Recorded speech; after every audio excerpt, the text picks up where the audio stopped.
So I just want to welcome everyone again. This is our September 13 meeting. We have several updates. So I just want to let you know that today is probably going to be the last day we are called Standards Working Group and Testing Centers Community of Practice. All those news are going to come soon. So just want to, before we start, I want to do a quick intro for everybody who's in the call. So we're going to do something similar as we did last time. Once you introduce yourself, please say the name of another person and we will continue. Since I'm already talking, I'm just going to start. My name is Stephanie Vasquez and I work at the University of Pittsburgh. And I'm also part of the International Society of Wheelchair Professionals in the product standards side. And it's been a long but very happy journey with all of you. And I know that many changes are going to happen. It's not that I'm going to go anywhere, but there's going to be exciting changes to come.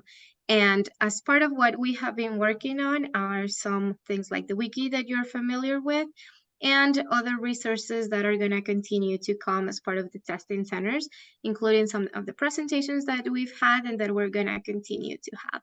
And with this, I'm going to call Nicole. Hello, I'm Nicole Orton. I'm with the University of Michigan Transportation Research Institute. We do some crash testing of wheelchairs here and wheelchair tie downs and things. I'm also a part of the ISO Transportation Safety Standards groups and the definitions group that Bill was discussing earlier. How about Bill? Thank you. I'm Bill Ammer. I'm the owner of Ammer Consulting. I operate a test facility outside of Pittsburgh, Pennsylvania. I'm also the chairman of the RESNA Wheelchair Standards Committee here in the United States, and I'm the convener of SC1 WG1 Wheelchair Standards Group, and I sit on a few other committees. Let's try, how about Francois? You're muted, Francois. Yes, again. Thank you. Thank you, William. My name is François Fredel. I am replacing Elia Bernabe, who is doing a long break in the ICRC. I'm working for the International Committee of the Red Cross at the Physical Rehabilitation Program. We are distributing between 8,000 to 10,000 appropriate wheelchair every year, and within our programs, which are more looking at distribution within a comprehensive rehabilitation setup, so not a standalone wheelchair distributions. Thank you. I have to do another name. Sorry. Okay. Alex, please. I know you. Thanks, Francois, and greetings, everyone. Hello, I'm Alex Kamadu. I'm the current Executive Director of the International Society of Wheelchair Professionals. I've been in the role now since November last year. So I've met some of you in person and virtually as well. I'm an occupational therapist by background, and I'm based here in South Africa. So greetings. I choose Isabel Bolivier. Hi, everyone. I'm Isabel Bolivar. I'm from Mexico City. I work at the Universidad Iberoamericana in the rehabilitation engineering area, and we have several research projects regarding wheelchairs, wheelchair cushions, prosthetics, and some other assistive technology. Thank you. I choose Matt.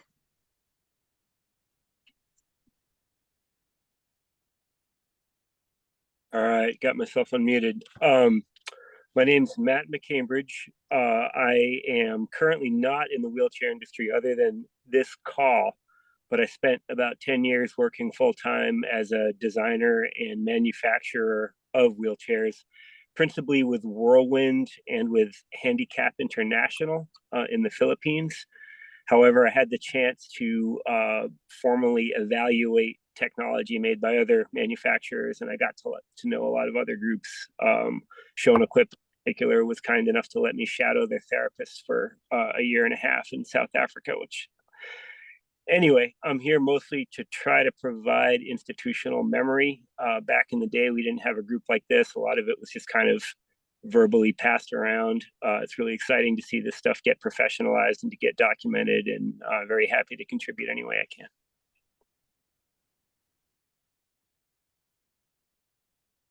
Thank you, Matt. Yeah, to go, Eric Kondo. Thank you. Hi, my name is Eric Kondo. I'm a longtime wheelchair user. I have spinal cord injury in 1984, so I have quite an interest in wheelchairs. I've been experimenting and making some wooden wheelchairs. I'm connected with a number of people in low-resource countries, so I'm really trying to been helping out that aspect. And so I'm kind of here representing some of the wheelchair using community. And I'm going to pass it to Stephen.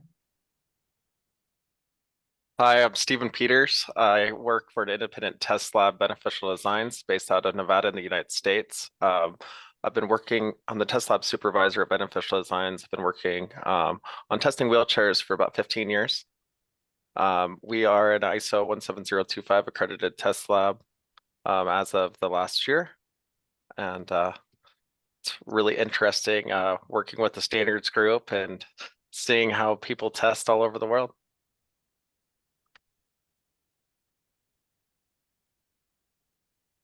Thank you, Stephen. I joined the meeting a few minutes late, so I'm not sure who hasn't spoken yet. So let's try someone. Let me see. Let's go with Dean. Thank you, Stephen. You're welcome. Hi, everyone. My name is Dean Mubaiwa. I'm from Cape Town. I'm with ISWP. Part of the design team specializing in pediatric posture and mobility devices. We also have a test laboratory for wheelchair testing under the SAIN 176 series. And our headquarters in Cape Town. And for the next person, I choose, I think, Wilson Jimmy.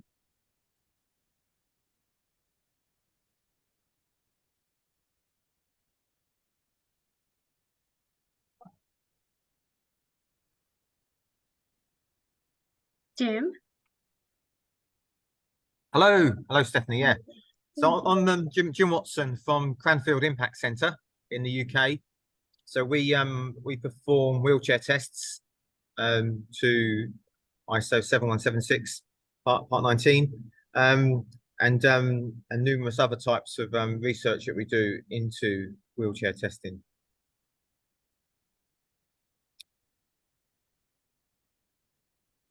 Thank you. And do you want to call on someone to introduce themselves?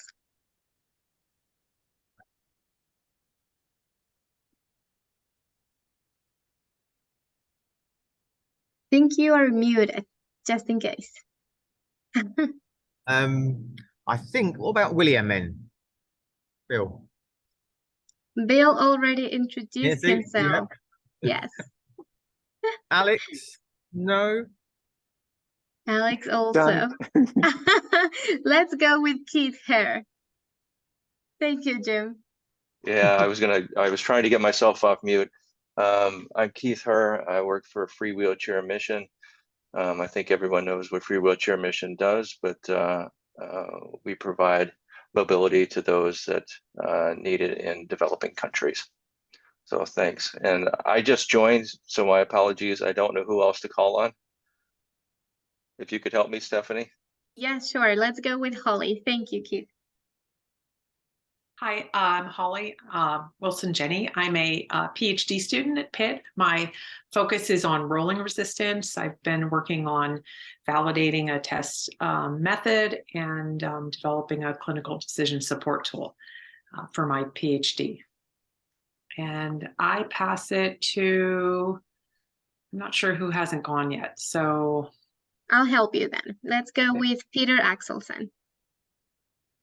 Hi, this is Peter Axelson. I'm looking for my video. There we are. I'm with Beneficial Designs. I lead a wheelchair test lab in Minden, Nevada with Stephen Peters. And I think I'm giving a presentation today. We We test manual and powered wheelchairs here in Nevada, and I'm secretary for Bill on the Wheelchair Standards Committee for RESNA in the United States.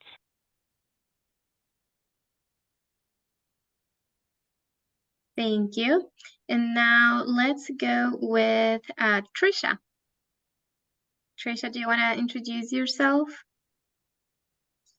Sure, and sorry about that. I just joined coming from another meeting, so sorry I missed the introductions. I assume that's what you're doing, Stephanie, right? Yes.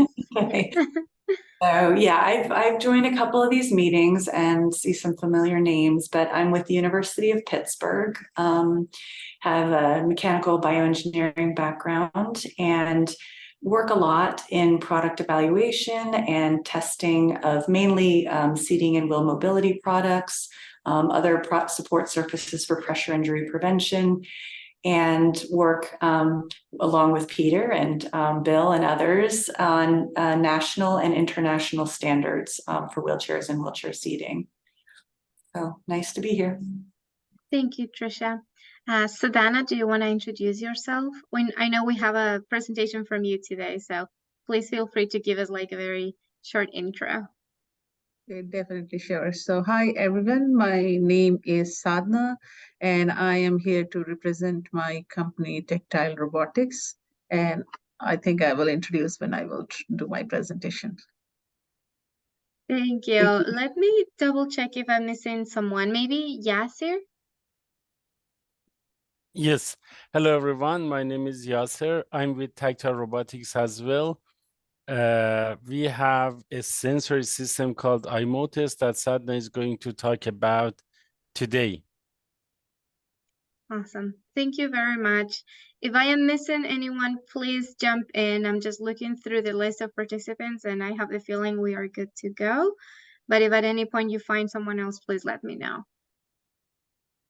Okay, so with that, we're gonna have a few updates today. The first one's gonna be from ISWP with Alex. John was not able to join us today. He's actually in a conference. We're gonna then go with Dr. Sadhana Lal from Tech Mobile, but we're gonna talk about the iMotus. We're also gonna discuss with Peter Axelson and Stephen from Beneficial Designs. We're gonna learn about very interesting things they are doing. And depending on the time, we're going to be able to talk about ISO.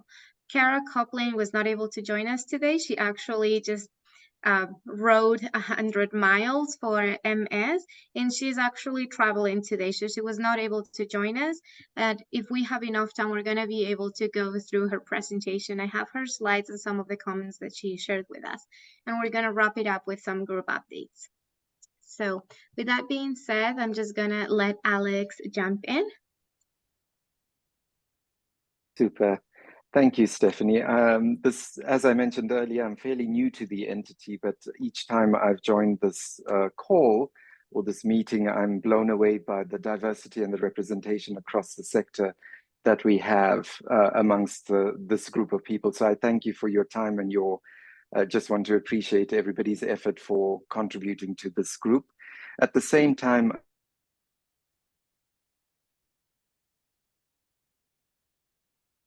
the people in Morocco and Libya that have been affected by the recent floods and earthquake. This disaster really touches each and every one of us. And I think as a community, it is time for us to come together to offer support and solidarity, but also it reinforces the important work that each of us have to do in our various sector pieces of the sector. I think it was very heartening to hear. I was on a Disability Innovation Summit seminar this morning, and it was very heartening to hear that how quickly the Ministries of Health are mobilizing resources and equipment, particularly wheelchairs and other assistive devices that are going to be required by many people in both these countries. So with that in mind, I'm going to talk us through some of the ISWP updates. So it's a very exciting time for ISWP. For those who don't know, as of January this year, we have become our own standalone separate entity. For the past 8 years, ISWP has been incubated under the University of Pittsburgh, And so we are now functioning as our own entity. And as such, we have gone through a couple of administrative tasks that we need to do in order to fulfill our responsibility being a separate entity. So one of the first things we are doing is looking at a branding review. We have a firm that's based in South Africa that's working with us to review the mission, the vision, the corporate identity, including looking at the logo design, the color palette, and everything else that goes into the branding identity of the organization. We're working very closely with the board of, or the founding board of directors, to be able to make sure that everything that was set out is still fit for purpose. And there's some slight tweaks that we are doing to the mission and vision, and we'll be launching that information very shortly and let you know about that. But it's a very exciting piece of work to be able to look at where ISWP started and where we are moving forward as an organization. Coupled with that, we're also working with another firm that's going to be doing an overhaul of the website and the learning management system. It's quite a comprehensive piece of work that needs to be done. For those of you who've been onto our website, will recognize that although we have a very well put together and well thought out website, there are some issues in terms of how one navigates the system. And also there are some issues with the learning management system that we need to take care of. So we've been working with a firm called Commerce Edge. That's just, we've had the kickoff meeting 2 weeks ago with them, and they're going to be taking over the task of redesigning and relaunching our website and learning management system. Funny enough, they're also based in South Africa, and I think I'm going to take this as a challenge to myself to see how many times I can mention South Africa during this meeting today, because we've already had a few colleagues from South Africa, and those that have spent time here mention the word, but I think it's going to come up a few times in here in my presentation. One other big piece of work that we are doing is around the introduction of membership dues. Now, you may have seen some communication about this through our newsletter and through our mailing campaigns. ISWP has the founding board of directors, and in order to elect a new board of directors, we have to hold our very first AGM. And according to our bylaws, in order to hold an AGM and in order to elect the new board of directors, we have to have members that are either committed to paying membership dues or are paying membership dues. So we're working through a very robust plan about rolling out membership dues and also membership value propositions that will be advertised and will be coming out through a campaign over the coming months, which we will give you information about and the reason behind why the membership dues has to be introduced. We've also undertaken quite an extensive piece of work to review the various working groups, including the product standards and testing group. And you will have been included in that consultation, where we've tried to harmonize and rationalize and be more efficient with the various groups. So I think Stephanie had already alluded to that. And if we can go to the next slide, please. Sorry, I'll come to the actual organogram that shows you that in a minute.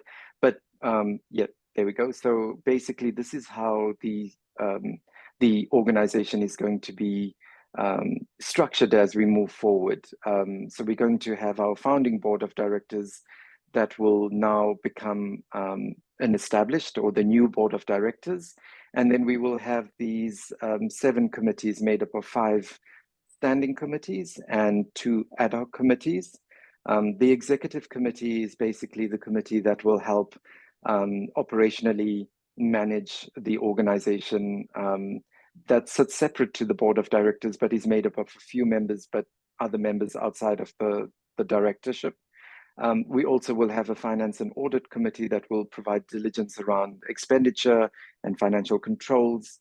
We'll have the governance and nominating committee that helps us to develop, good governance around the organization, but also helps us to develop a slate of candidates that can be put forward to be voted in by the members.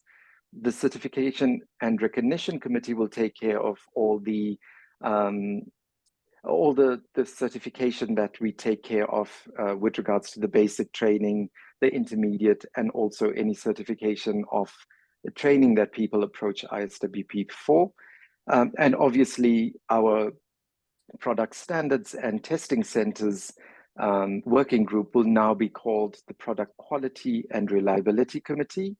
And as you will see from these lines, all these committees will now have a direct line directly to the board of directors. So they will report to the board of directors. So this is one important change that will be coming forward. And then we're going to have a workforce committee that is also looking at capacity building, and an advocacy and resource mobilization committee. So the advocacy and resource mobilization, as the name suggests, will be looking at some advocacy activities. We feel that one of the important roles and functions of ISWP is to be able to advocate for changes in the sector, particularly in low and middle income countries, but also globally, so that we can harmonize and improve on wheelchair provision globally. And also resource mobilization. We would like to become an entity that can mobilize resources that the various committees can actually tap into to be able to perform certain tasks and also to sustain the organization as we move forward. So if we can move back one slide. Thank you. So some other interesting updates from the organization. So ISWP is part of the World Rehabilitation Alliance, which is an alliance that has been set up by WHO. We are working towards improvement in strengthening rehabilitation across the globe. As many of you know, there's been a landmark resolution on rehabilitation a few months ago. And so there's a lot of focus on rehabilitation, and obviously equipment forms a very big part of that. And ISWP is part of one of the 5 work streams that are part of the WRA. And we're contributing to the development of a policy, a statement that is going to be coming out very soon, and also some programs of work around capacity building for the WRA. We're also very excited because we signed 2 MOUs in the past quarter. The first one was with the World Federation of Occupational Therapists, where we have agreed to expand the profession and also to expand seating and mobility training and to work towards professionalizing the sector amongst occupational therapists. And we've also signed an MOU with Chris Wood from the Flying Disabled organization, which is part of a consortium called Air for All. I'm sure many of you have been following on social media that there is this movement to improve air travel, and Delta Airlines is one of the first airlines that's developed a prototype together with this consortium, which includes Sunrise Medical, Flying Disabled. And we thought it was very important to be involved with the consortium. And we've done so through this MOU with Flying Disabled to be able to help inform and provide support to this very much important piece of work that's taking place. So some other things that we've been doing, we've signed a contract with the WHO to provide support for trainers in the Ukraine. We've got a lot of clinicians and rehabilitation professionals that are providing much needed support to people, as you all know, during this ongoing invasion of the Ukraine. So we're very delighted to say that we are working with the colleagues at WHO and the Ministry of Health and Social Security in the Ukraine to be able to provide a whole systems approach. One of the interesting things about the colleagues in the Ukraine is they're not waiting for the war to be over to be able to bring about change. They are already doing a lot of system redesign and strengthening of the health system to be able to ensure that things like wheelchairs and assistive technology are part of the offering from the ministry as they move forward. We were also part of a 5-day basic training sessions for 40 participants, also in the Ukraine, run by our colleagues at Momentum Wheels for Humanity. And this took place in August. And yeah, I think what we're seeing now is that all the people working in the sector around capacity building are working together and collaborating, which is really, really heartening, because what we don't want is fragmentation across the sector. We want to make sure that the training that is delivered is harmonized and provided at the same quality. We also provided some training of trainers at the basic level in Mexico City in collaboration with Ibero University and the National Rehabilitation Institute for 19 participants. And Isabel, who's on the call today, was very instrumental in making sure that this actually took place. And it was a very successful training that we managed to deliver. So if we can get to the next slide. I've touched on that. This slide that you see in front of you, I think, is very important to take a step back and just reflect on where the standards working group and testing centers have come from and where we are moving towards. Many of you were involved in the inception of this very important group, and you will know more than I do that it was set out to look at some of the testing methods. There was various discussions on the standards and the products development. There was research that was done. There were drawings and documentations developed. And this was why all that took place while ISWP was hosted under the University of Pittsburgh, as I mentioned, for the past 8 years. So presently, or kind of an interim phase, is some of the things that were done. The wiki as a resource for testing methods, the testing centers network was set up, meetings, recordings, and the testing centers group was created.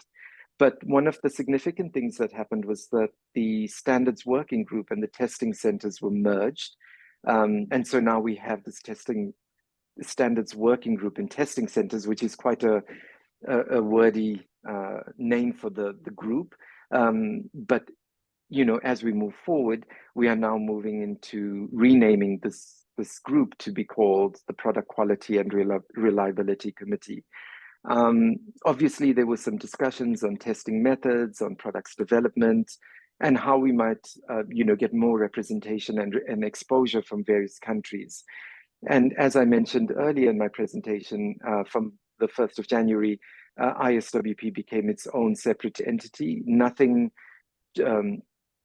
changed in terms of the board of directors. We have still retained the founding board of directors, but we now have our own, you know, team. And we also, like I said, have had to look at how we might move forward and making sure that the vision that the founding board set for us is carried through into the future.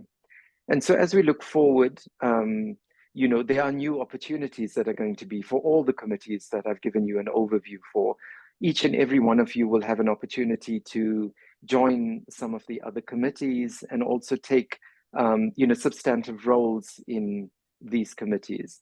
So we're very excited because for our Product Quality and Reliability Committee, there's going to be the opportunity for each of you to put yourself forward to either be a chair or a vice chair.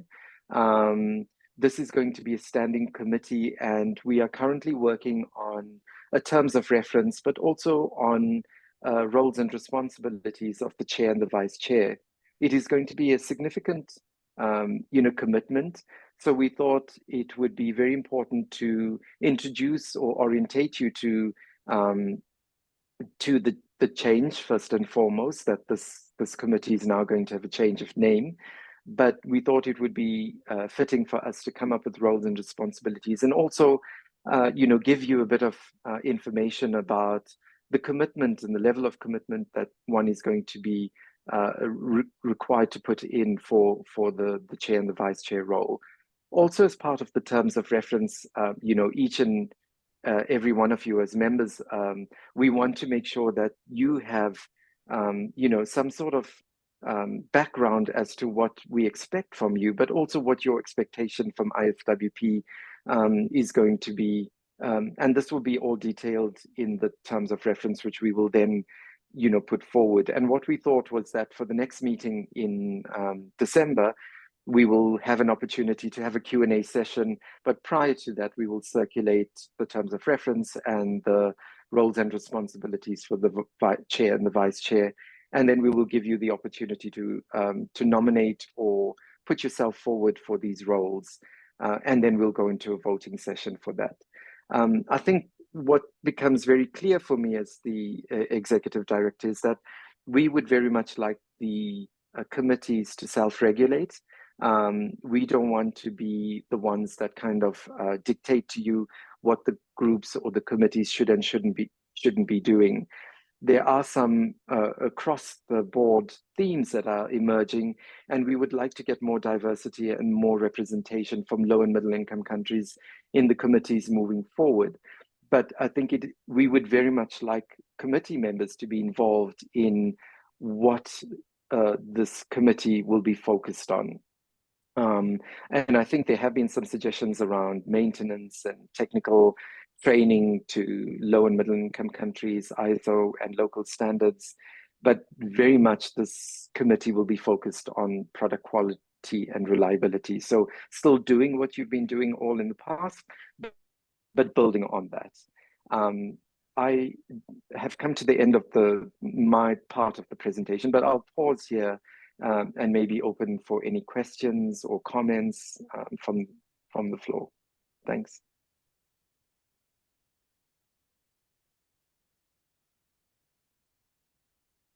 Thank you for all those updates, Alex. I think it's going to have a very interesting turnout, our group, considering some of the communications that we've had with one-on-one members and also during our discussions during this meeting that we've really come to understand there's other stakeholders that need to be involved to really make good progress on our efforts. I don't know if anyone has a question for Alex.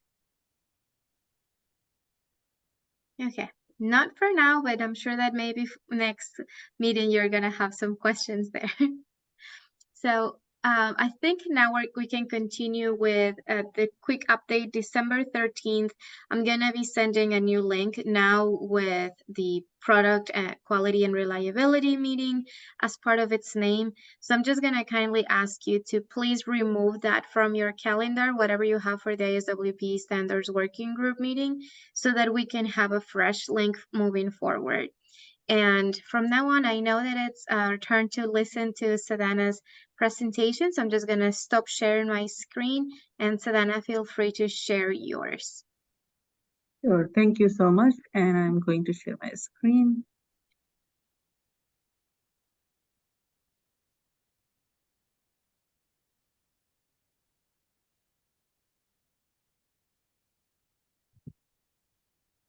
Just give me a moment. Yes, take your time.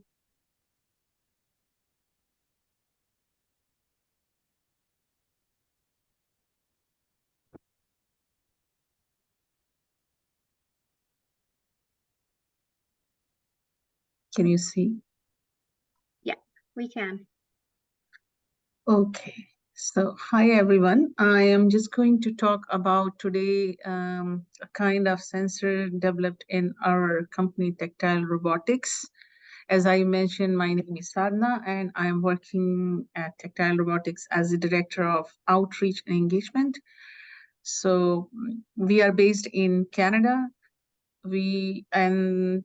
As I said, that this company is known as Tactile Robotics, founded in 2018 by some PhD and doctors who are expert in engineering and healthcare, and they are working in this field still, and they are developing the devices which are going to be very, very useful for healthcare and the research industry. So before talking about the iMotus sensor for wheelchairs, I would like to just give the brief introduction about our company. Just give me a moment. Okay. So as I said, it is founded in 2018. We are manufacturing sensor-based instruments in medicine, dentistry, rehabilitation, and engineering. We are using haptic robotics, AI, cloud tech, and the instrumentation to handle healthcare training, delivery, and research challenges. And we are the team includes engineers, doctors, scientists, software and hardware developers. We have many products developed which are patented, and I am showing here some of the name here like Dentage, DT, Prep Scanner. These are related to dental and other devices. It's showing here. I'm going to show you in the next slide that how it shows. So our main focus is right now to work on digital health for remote healthcare training, healthcare research, and delivery. So just give me one moment. It's not showing. Sorry, just give me a moment. I'm just trying to maximize the screen.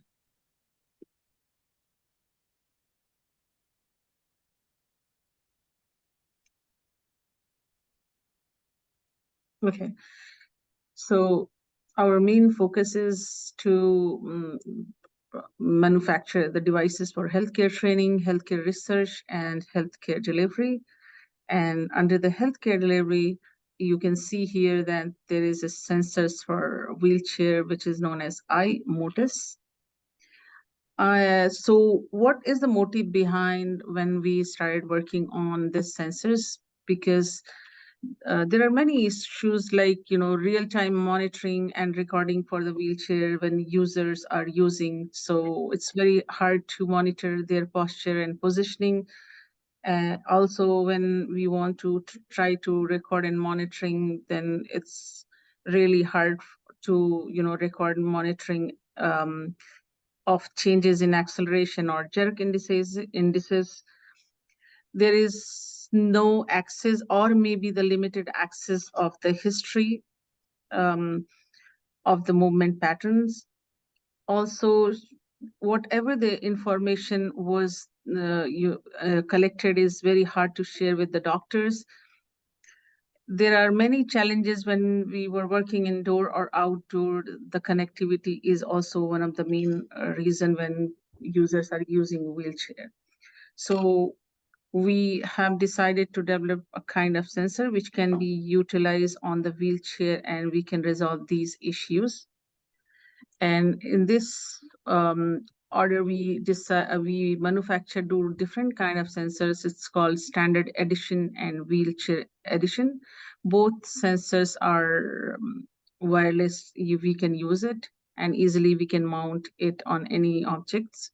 The standard is for just, you can use for any sports or any kind of activity, but the wheelchair edition is specifically for the wheelchair. So I'm going to talk about the wheelchair sensor.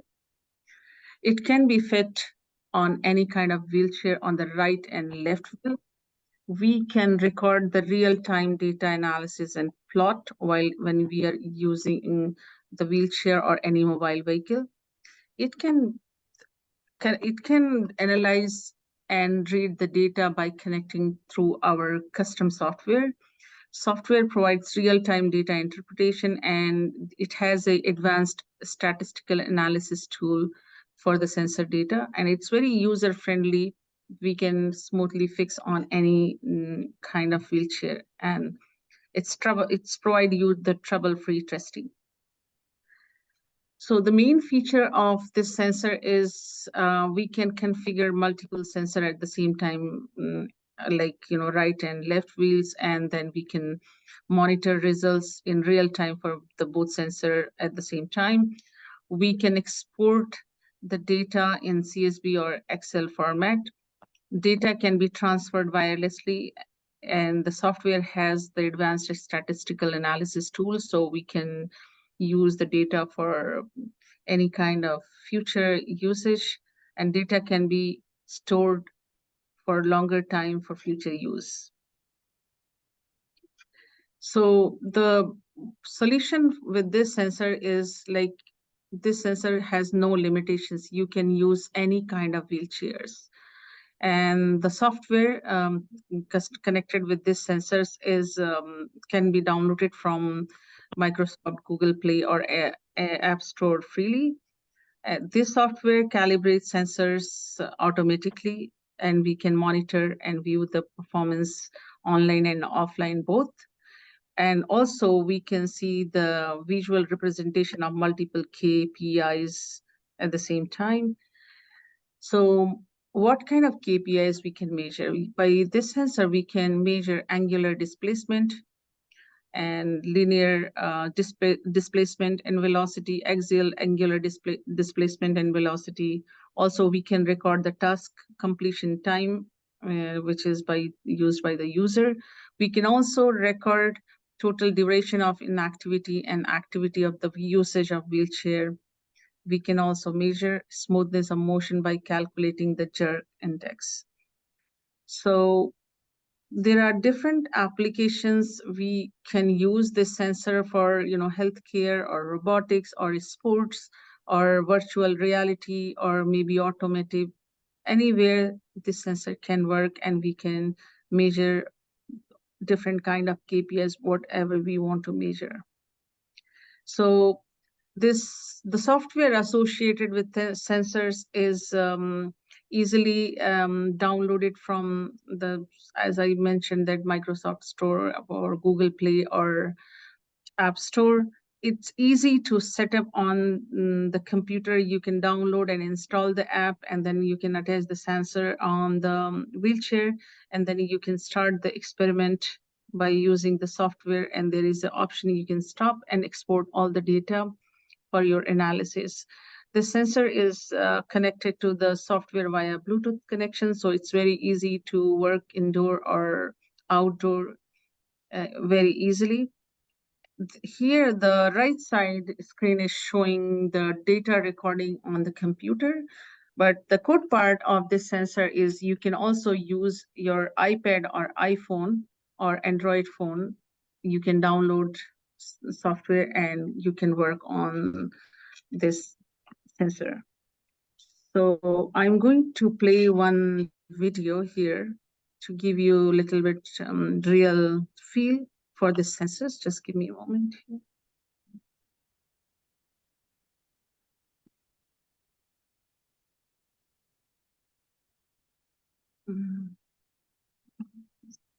Okay.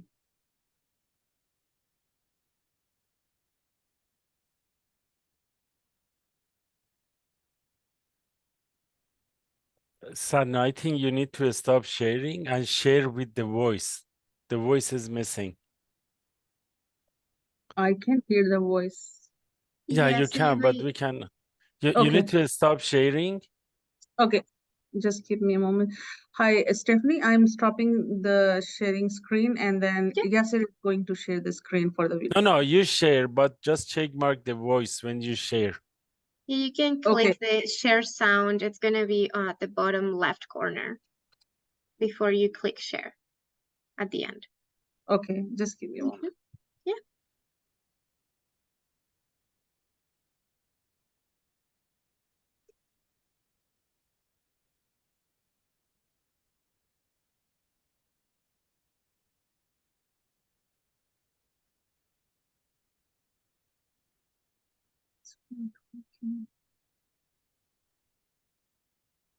I think you may need to stop sharing completely and start over. Yeah, can you do that? You can do that.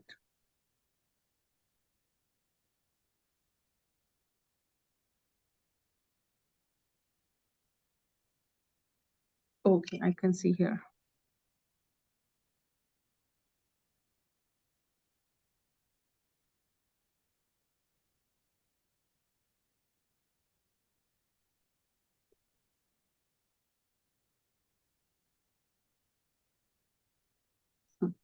Sorry, Stephanie, just give me a moment because it's okay. It's saying wait for it. No worries.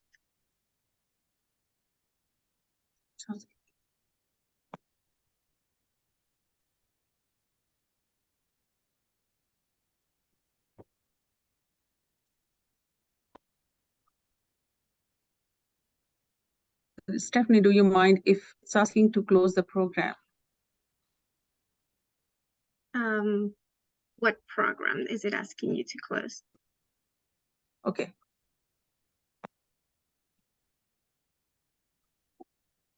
Yeah, it's not working.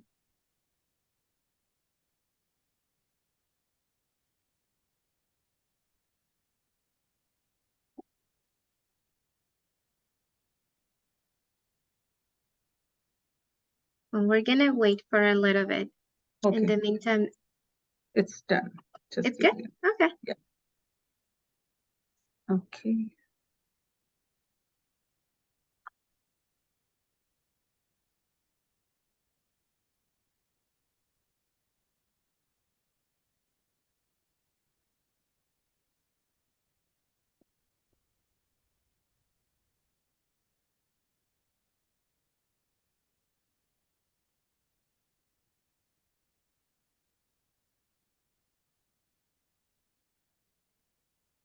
Okay, so I'm going to share here. Okay. iMotus W is a future. Yeah, we can hear it now. Thank you. iMotus W is a futuristic sensor reader for tracking wheelchair movements. To get started, place the double-sided adhesive tape on the surface and then place the sensor holder over at the tape. The same exact process applies to the other side of the wheel, making sure to insert the adhesive tape. Then place the sensor into the holder and secure it as demonstrated in the video. Following that, ensure the sensor's stability by inserting the stopper into its designated location. It is recommended to measure the sensor distance, wheel radius, and wheelbase. Simply press the black button to begin the initialization process of the iMotus W. The iMotus W has the capability to be attached to any size wheelchair while going over the data input, validating its accuracy, and then saving the profile with the patient's ID. The therapist can now evaluate the patient's progress for a better patient outcome. It pays significant attention to the wheels, linear velocity, wheelchair orientation, wheelchair speed, and the distance traveled by the patient. The iMotus W sensor is labeled such that each sensor comes with a unique ID, which allows users to ensure that they are connecting the sensors mounted on the wheelchair to the software correctly. The iMotus W sensor complements the system by reading and analyzing data through our custom iMotus software, providing real-time interpretations and advanced statistical analysis for sensor data. The iMotus software is designed to measure the wheelchair's angle, speed, left and right wheel, velocity, and distance traveled by the wheelchair. After the data recording is complete, iMotus W automatically saves the data of the patient's ID stats and the number of counts of the instance and exports the results in a desired format. The software provides accurate data and spreadsheets that are automatically saved into the user's PC. Pictures of graphs are taken during the session for closer view access.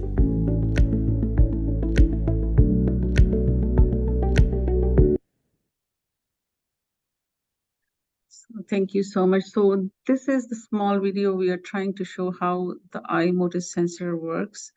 And if you have any question, it's most welcome to ask and we will answer your question. Thank you, Sadhana, for your presentation. Yeah, I do have a question. Is the sensor only compatible with Mac wheels as those that you showed us in the video, or is there a different attachment when you have wheels with spokes? It can fit on any kind of wheelchair, because this is like you are using the, there is two different way you can fix it. into the wheelchair. One is you can use with the screw, and another is a double-sided tape. You can use it, but any kind of wheelchair you can use it. And Yasser can also answer this question. Yasser. Francois, you have a question. Go ahead. Yes, is the sensor and software available, and how much it would cost? Is it distributed? Yes, the sensor is available. And the software, there are 3 types of software actually we have. One is the clinician oriented, which could be actually installed on Windows. You can download it for free from Microsoft Store. And the apps actually can be downloaded on Android or iPhone devices in case that you want to make it patient oriented. So, and in terms of pricing, I think Sadhana can share the last page of the presentation to share the information. Okay. Just give me a moment. So we have this technology available on labix.com platform. We are sending to Thermo Fisher as well. We have our own website as well. The pricing Sadhana is going to show, and if we have some interested people from this meeting here, we are going to consider a 50% discount, which is almost no profit for the company for actually interested people here. So the price on Labix is $499 for the standard version and $999 for the wheelchair version. But we can give it for the wheelchair version, we can give it for $495, a pair of that and the software. Thank you, Yasser. And I have also another question. Is the sensor waterproof? It's level 5 waterproof. It means that you cannot put it into the water, but if it's rainy outside or there is a splash, it works fine. Mm-hmm. And have you tested it with mud or wet sand? Is there any problem with the electronics inside? You mean in terms of magnet or? No, if it's easy to clean and it will still be working. Like if you are in a muddy area and there's splashes of a mix of dirt and water that gets stuck to the sensor. No, we haven't tested. We haven't tested. I see Bonnie and Jim have a question. Let's start with Bonnie. Hi, thank you. I just have a question regarding one, is it rechargeable? And if so, or if not, what's the battery life on this little device? Yes, it is rechargeable. It depends how long you're going to use it. If you wanna use it continuous 24/7 during the day and you don't want to turn off when you are not using, every night you need to charge it. But based on the experiments we had here at University of Manitoba, they are going to use 4 to 5 hours actively and get the data. In that case, it takes up to five days.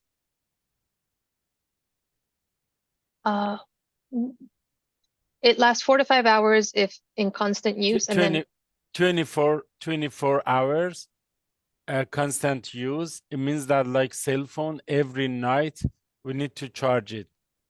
Okay, gotcha. Yes. And what's the sampling rate that you guys use, or is that something that we can select when we set that device up? You can select, but the current one that we are testing is 60. Okay, gotcha. Thank you so much. No problem. Can I just ask, how rugged is it? How many, what's the G level rating of it? What do you mean, Jim? Well, how does it, if it was being used in a vehicle and the vehicle had an accident, how rugged? In terms of impact? Yes. Oh, Would it survive and carry on? We tested, like, we dropped from different heights, and we impacted, we did the impact test using different objects. It works well. The point is that it has a auto calibration and initialization at the beginning of each day. So if something happens to that, it can actually correct itself. Okay, so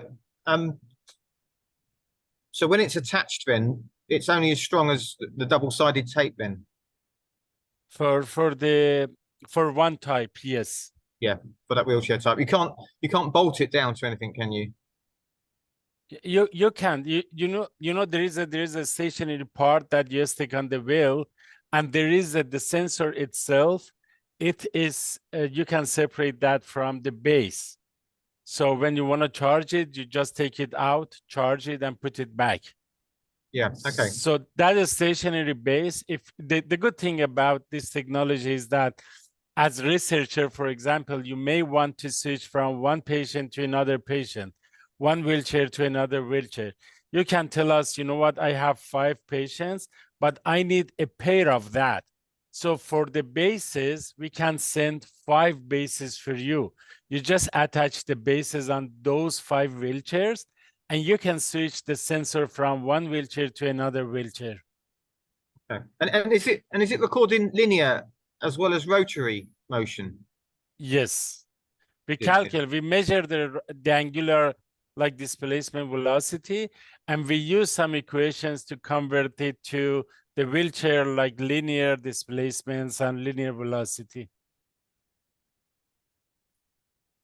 Okay, thank you. Yeah, no problem. I also have another question regarding how much data will it be able to store, like in terms of memory? Because I know that you're saying that you can charge it every day, but how much storage will the sensor be able to log? It depends. It depends on the PC or the cell phone that you are using. And the good thing about exporting data is that you have different quality of data. You can export all of them. You can export 1 out of 5, 1 out of 10, or 20. That decreases the sampling time technically. But the sensor records all the data. If you want to send a lighter file or heavier file, you can choose the quality of data and send it. But the amount that you can export, it's a TXT file, right? It's not a big file, but it depends on the device that you're using. For the computer, you can keep it for weeks, that's fine. But for the cell phone, it depends on the device. Okay, so basically you need to frequently export the data. Again, on my phone, which is iPhone 14, I can keep up to 2, 3, 4 months. That's totally fine. It's not a huge, it's not big in size actually, but it depends on the memory. It depends on the type of the device. Yeah. Okay, thank you. Does anybody else have another question? No? Okay, well, thank you so much. Is it Oh, go ahead. measuring so is the device measuring the angle that it's tilted at? So it's measuring that it's going around because it's tilting? By the tilt angle, you mean the tilt angle of the wheel? For the spoke on the wheel, yeah.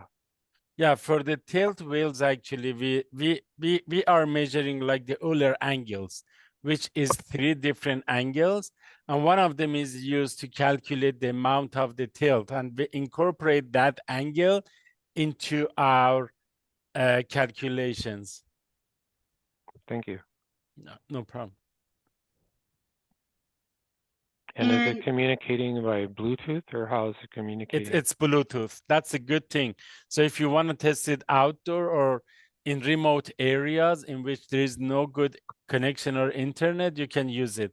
But in order to transfer it, for example, you want to email it, you need like internet. Thank you. No. Yasir and Sadhana, Matt also put a comment in the chat if you would like to be introduced to Sensen, who they did a pilot with wheel-mounted sensors in Indonesia. And there's also a research study that they used Sensen as a sensor to do something relatively similar to what you just shared with us. So Matt put that in the chat, and if you would like to I can help you put in contact with Matt also, if that's something that you're interested in. Absolutely. Thank you very much. Thank you, Steph. So thank you so much, everyone, for listening us, and hopefully you like this product. Thank you so much. Thank you both. Okay, so now we're gonna switch to our next presenters. It's gonna be Peter and Stephen. So I don't know who's gonna be sharing your screen, but feel free to do so.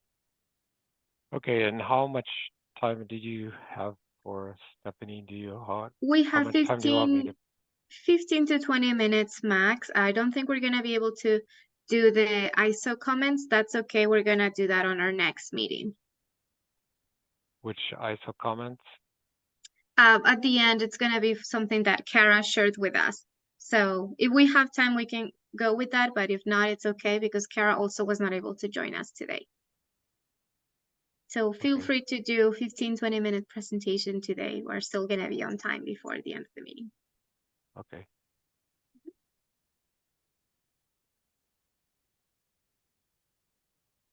And just in case, we're looking at your presenter's notes. Do you need me to? Which button switches it? We're looking at a black screen and we're looking at your current slide and the comment slide. So I think you may want to share a different screen maybe. I'm trying to remember how to switch them. The two screens. I think you first need to, yeah, that's a good idea. Perfect, thank you. Okay. So I'm going to tell you about the Resna wheelchair standard and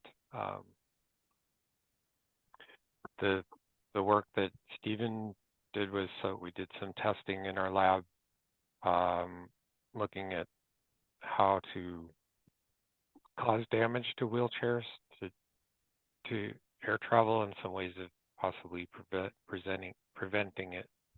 So I will go through this, and Stephen, you can add anything that I forget. We have a completed standard for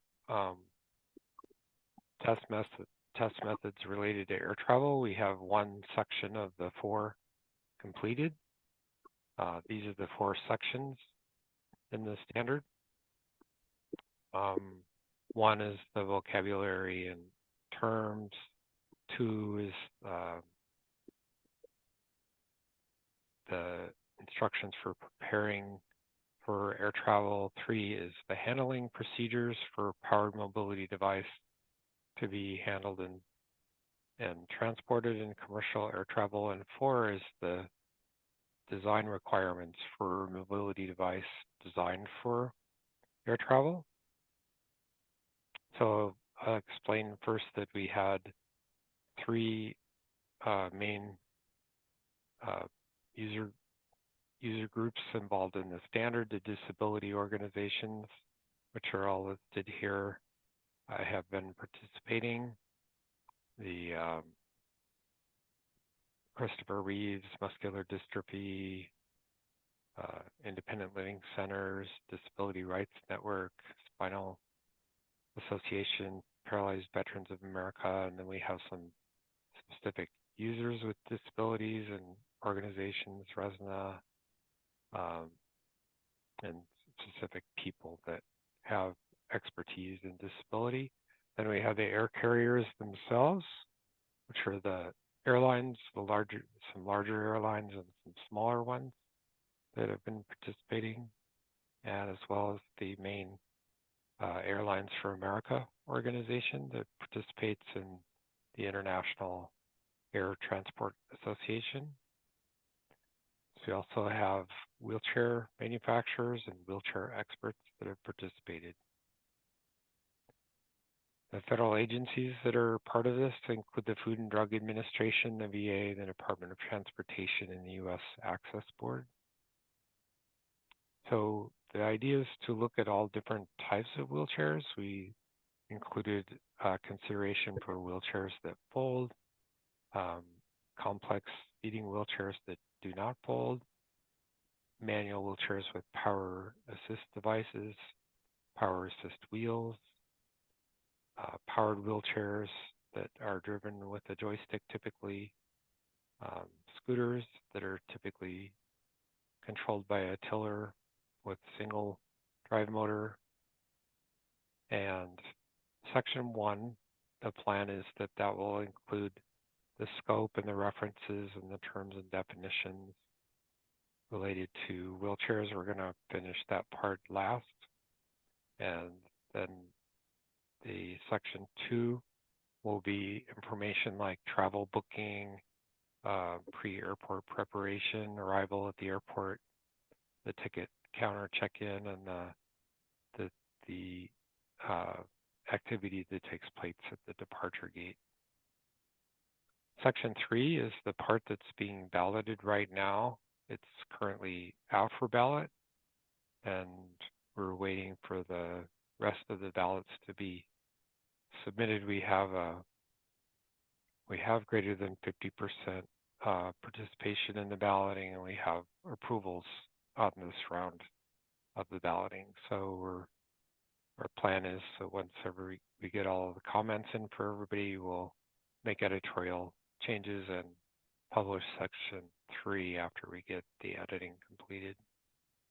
So this section includes the verification of certain features that are on the wheelchair at the airport, to preparing it for air travel, transferring the mobility device to the aircraft, and securement of the mobility device in the aircraft, and putting the wheelchair back into a user configuration after the flight, and then how to handle mishandling or damage that occurs to the wheelchair.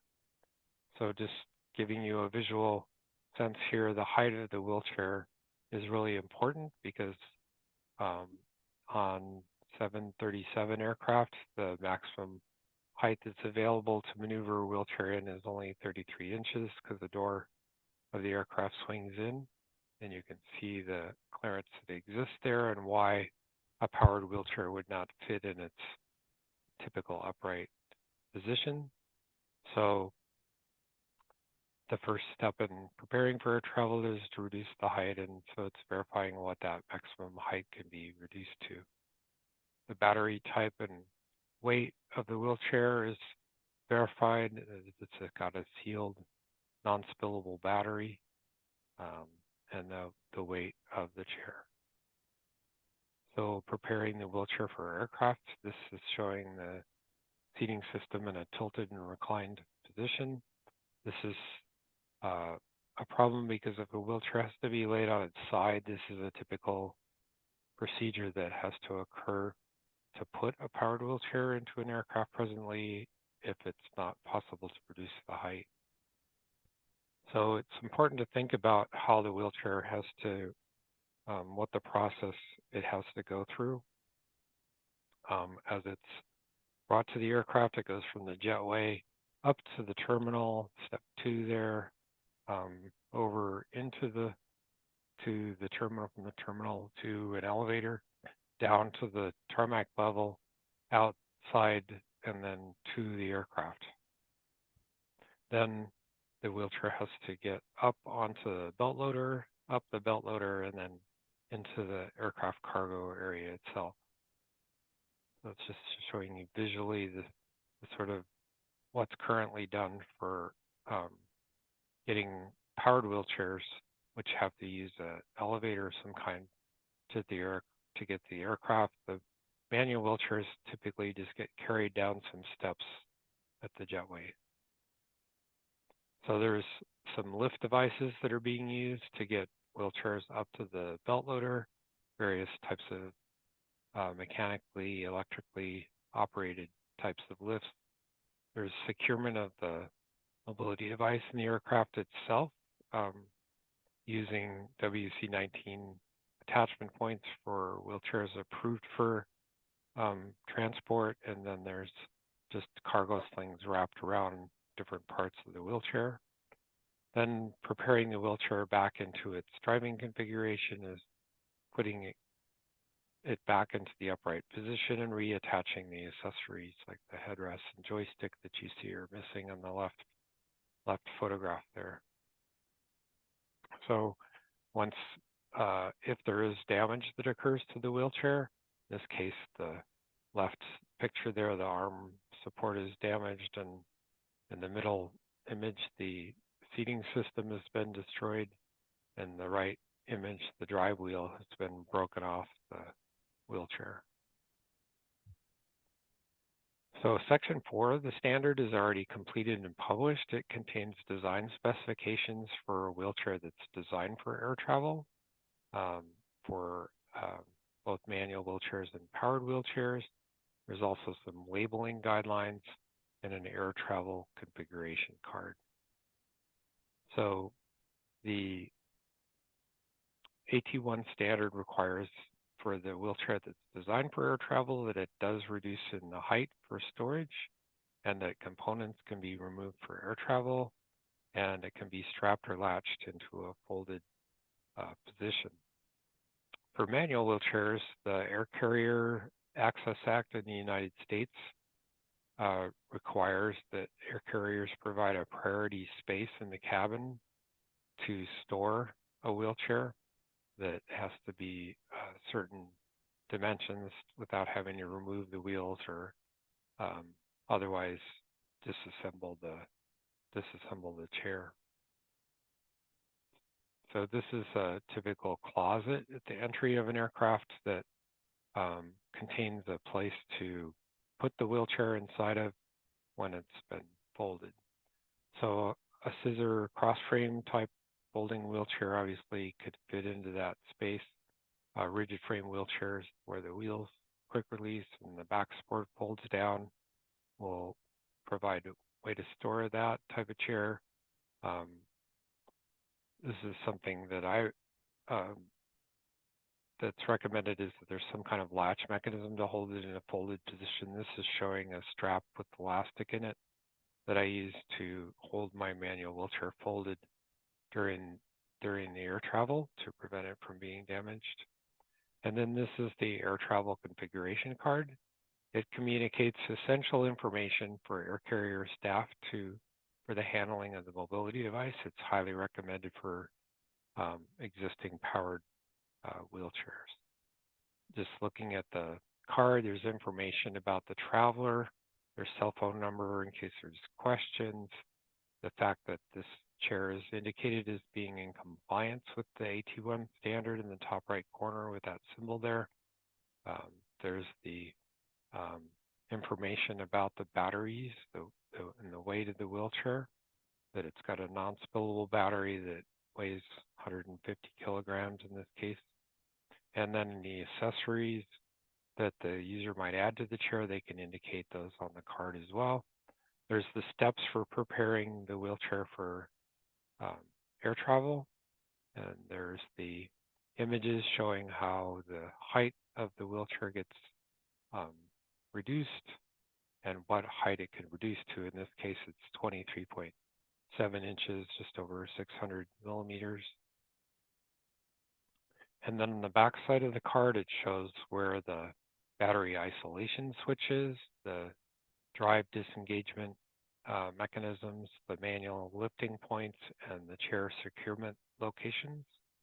And there's also should be a QR code to find the user manual for the wheelchair online. So those are the things contained on the back. There's also a QR code that would pull up the air travel configuration card, which would allow to find this information without the card physically being attached to the chair. There's another just showing an example of the card for a scooter, the front and back side there, the seat removing and the tiller folding back. And then for a manual wheelchair, the drive wheels removing and the back support folding down on the wheelchair.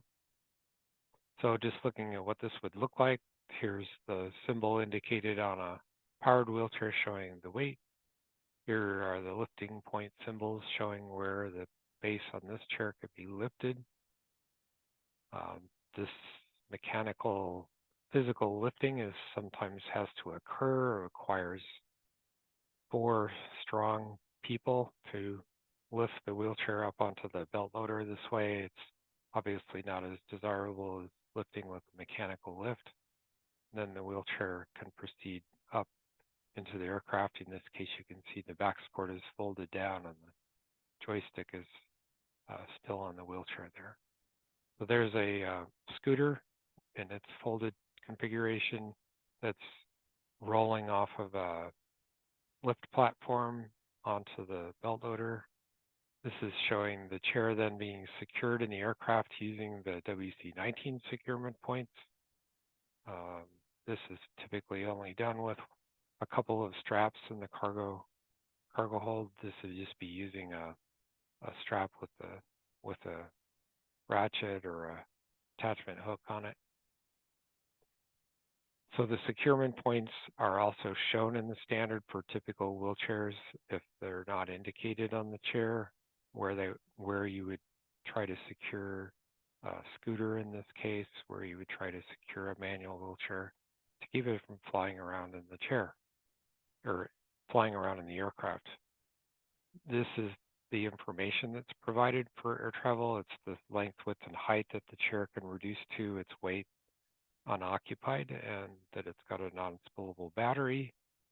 The height of the device being the most critical so that it can reduce to fit into the cargo area. This one's just under 30 inches high.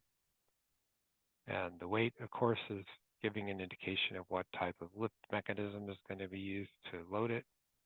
The battery information that's to be provided is the number of batteries, the chemistry, their access location, their nominal voltage and watt-hour rating is required if it's a lithium battery. So typical non-spoolable batteries are not the same thing as a lead acid battery used in a car, which can corrode. The tool-free access to the battery is required to be able to see the battery and verify that it's a non-spillable battery, it's a proper type of battery, and that it's not a maintenance-free battery. So the 4 main steps: reducing the height, removing components, isolating the battery, disengaging the drive system. These are the 4 main steps for preparing wheelchairs for air travel. Cargo door heights vary significantly. The McDonnell Douglas aircraft tend to have larger doors, and the Boeing aircraft tend to have shorter height baggage doors. So that reducing the height means that the chair either meets the standard, or you can adjust, fold, or remove the back support to do that, to get it to that height that's needed to get into that cargo area. But until these wheelchairs exist, not all wheelchairs can do that right now. It's possible to determine how to reduce the height of the chair. You might do this by using tools to reduce the height of the powered mobility device. Some wheelchair users have figured out how to put in quick release pins and removable components to reduce the height of the chair. This person folds their back support back, reclines it back to get on the aircraft. And the next is removing components. So these air carriers are willing to transport all the removable components inside the aircraft so they don't become lost or damaged. So a chair that meets the standard would allow those tools to be removed without those accessories to be removed without the use of tools. So The seat cushion and back cushion, for example, would be removed. The joystick would be removed. The head support would be removed for stowage in the aircraft. So this one removes with a knob that doesn't require tools to release that, and there's a connector that's unplugged to remove the joystick. The joystick is one of the most common items that gets damaged during air travel. So until chairs exist with these features, the users are encouraged to use tools if necessary to remove the accessories that might be damaged or lost. A joystick could also be protected using plastic covers to cover the actual joystick itself and put the joystick inside of a plastic container to help protect that joystick. Isolation of the battery power. This is done by either disconnecting the battery cables or by using a switch to isolate the battery power near the battery. This chair has a circuit breaker type connection on it to isolate the power. This chair has a plug in the battery area that's being used to isolate the power. The last is disengaging the drive system. This is like putting your car in neutral so that you can disengage the drive motors of the brakes that are on them to manually push the chair. And so that's allowing it to be pushed into the terminal. So the question is when will mobility devices be available to meet the AT1 standard? I have seen recently at a trade show that the iBot wheelchair, the balancing wheelchair, had an air travel configuration card so that it could reduce in height to be transported for air travel. Some manufacturers already have wheelchairs that have many or all the design features of the AT1 standard. Not, maybe some of you know if there are chairs that completely meet this standard. And so that kind of covers the presentation. You can reach us by emailing Peter or Stephen at beneficialdesigns.com. So in the next time we can give this presentation, we'll be able to answer more questions about it, and also to show you some of the testing that we've done to tip wheelchairs and the drop testing that we've done to show how they can break the drive wheel off the wheelchair. So I'll stop sharing my screen. Anything Thank you you want so to add, much, Stephen? Peter. No, thank you so much. I just want to open room for just a few questions. I know we're really close on time, but as you said, we are considering having a second part of this presentation. So by all means, you can continue to ask questions in December. But if there's anything that you want to jump in, please do so now.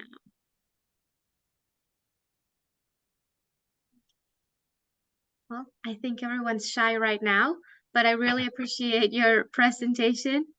A lot of work, clearly a lot of work, and I'm really looking forward to the future with what you are working on. Honestly, it looks promising, and I'm also very curious about what's going to happen, meaning retroactively, those wheelchairs that do meet these features.